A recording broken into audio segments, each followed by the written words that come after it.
When life stops and starts again, lessons from the edge of existence. Have you ever had that moment when your entire life changes in a heartbeat? Not the metaphorical kind, I'm talking about the actual stopping of your heart.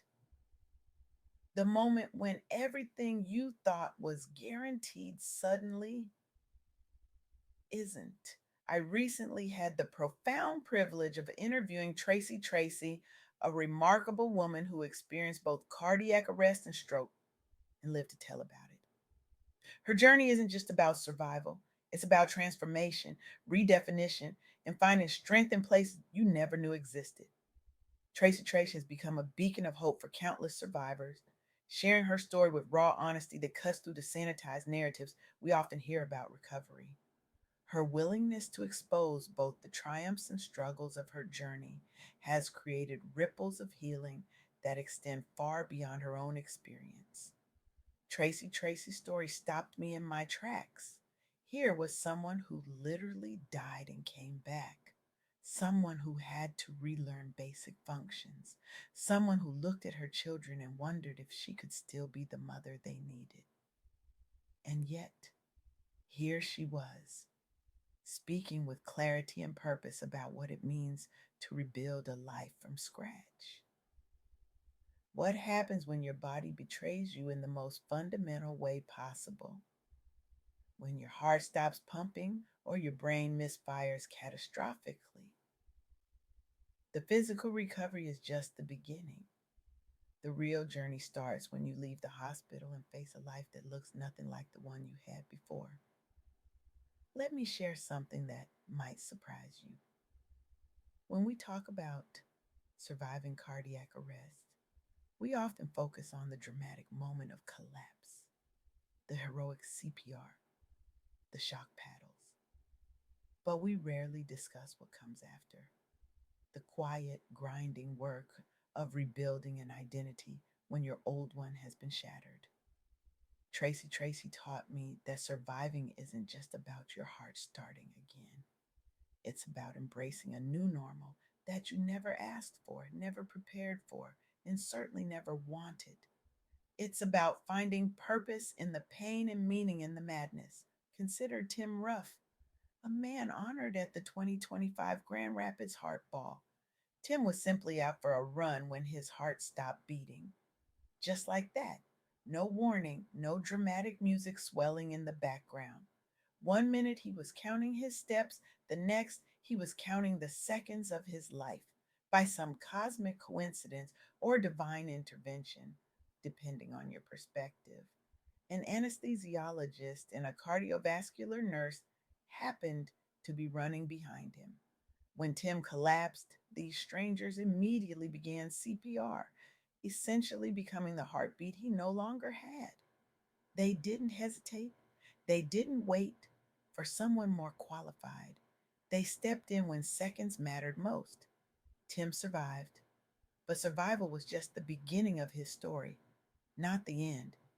He now describes his life as having a new lease, which is a beautiful phrase that hides an uncomfortable truth. The old lease was terminated without his consent.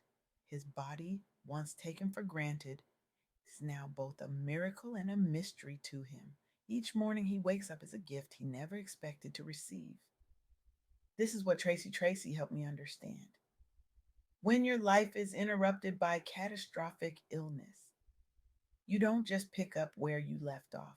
You start again, but as someone new, someone who knows how fragile the human body is, how precious each breath becomes when you've nearly taken your last. Someone who measures time differently, not in years or decades, but in moments of connection, in small victories, in the simple joy of being present. And here's where it gets complicated. While you're learning to navigate this new reality, the people around you are still operating in the old one. They expect you to be who you were before. They want the old you back. Sometimes they demand it with well meaning phrases like, "When will you be back to normal?" Not realizing that normal no longer exists. exists. Traci explained that recovery reveals who truly belongs in your support system. Some relationships strengthen in the fire of crisis.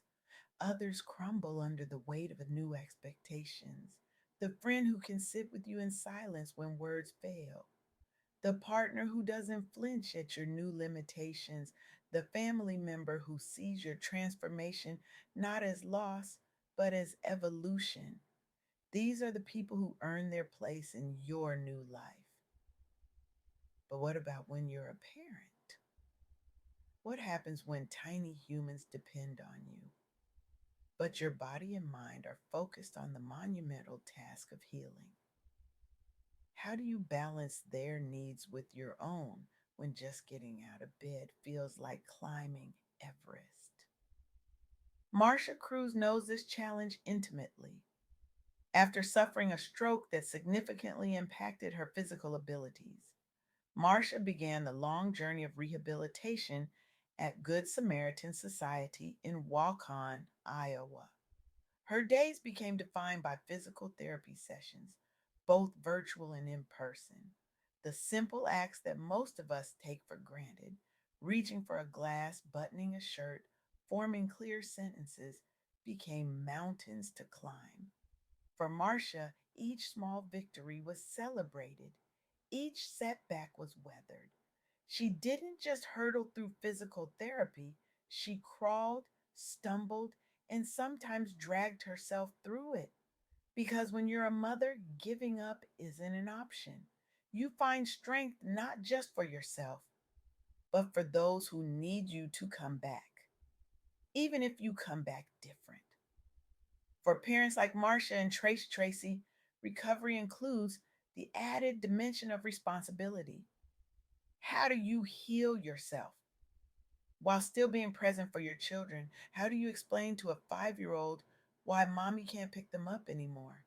How do you manage the guilt that comes from prioritizing your own healing when society tells mothers they should always put themselves last?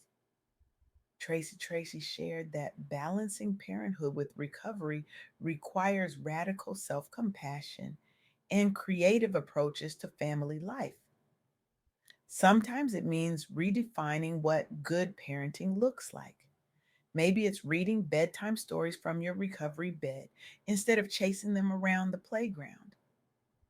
Maybe it's teaching them about resilience by letting them witness yours. And, and maybe, just maybe, it's allowing them to see that even adults break sometimes and that breaking isn't the end of the story. This is where community becomes not just helpful, but essential. The American Heart Association's 2025 Detroit Go Red for Women Luncheon represents the kind of community that forms around shared trauma and triumph. These events bring together survivors, families, medical professionals, and advocates to celebrate life after cardiac events and strokes. They create spaces where people can say, "Me too," perhaps the most powerful phrase in human language, where the woman who can't button her shirt without assistance meets the man who had to relearn how to speak, where the parent who fears they're failing their children finds others navigating the same choppy waters. These communities remind us that while your journey is uniquely yours, you're not walking it alone. What Tracy taught me, what Tim and Marcia's stories reinforce, is that recovery isn't linear. It's not a steady climb from illness to health. It's a series of advances and retreats, victories and setbacks, moments of profound gratitude, interrupted by days of rage at what's been lost. And that's okay. That's normal. That's human. There's a particular kind of wisdom that comes only from having your life interrupted, a perspective shift that occurs when you stare down your own mortality and live to reflect on it. Tracy calls it the gift nobody wants. This profound appreciation for the present moment that comes only after nearly losing all future moments. But here's where I want to challenge our thinking. We often frame these stories as inspirational tales of overcoming adversity. We use phrases like, she beat the odds, or he conquered his illness. This language, while well intentioned, misses something crucial.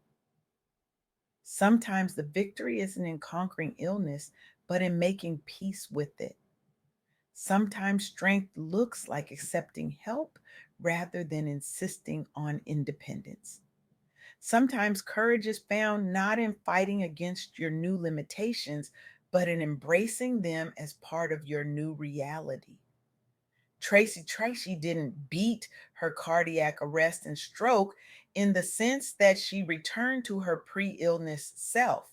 Instead, she integrated these experiences into a new identity, one that honors both what was lost and what was gained. This is the profound lesson she offers us, that true healing encompasses both physical and mental health. That recovery isn't about getting back to normal, but about creating a new normal that accommodates all you've been through. For those of you listening who are in the midst of your own recovery, whether from illness, loss, trauma, or any of life's interruptions, I want you to hear this message from Traci. You are not failing if your journey doesn't look like someone else's. You are not broken beyond repair. You are in the process of becoming someone new, someone who carries both your past and your present with grace. And for those supporting someone through recovery, remember this: they need your patience more than your expectations. They need your presence more than your solutions. They need you to see them as they are now, not as they were before. So I challenge you today. Look around at the people in your life who might be silently struggling with their own version of cardiac arrest or stroke, who might be redefining their normal while trying to meet your expectations of who they used to be. And most importantly, what can you do right now to create space for their transformation? Because here's the truth that Traci, Tim, and Marcia have shown us: we are all one heartbeat away from having our lives completely rewritten. We are all vulnerable to the fragility of our bodies, and we all deserve communities that hold space for both who we were and who we are becoming. Let today be the day you reach out to someone in recovery. Let today be the day you acknowledge your own healing journey. Let today be the day you recognize that sometimes the most powerful act of courage is not in fighting against change, but in surrendering to it with an open heart. Our hearts may stop, our brains may falter, but our capacity for transformation, that is limitless. And in that transformation lies not just survival, but the possibility of a life more authentic, more connected, and more deeply lived than we ever imagined possible. Thank you.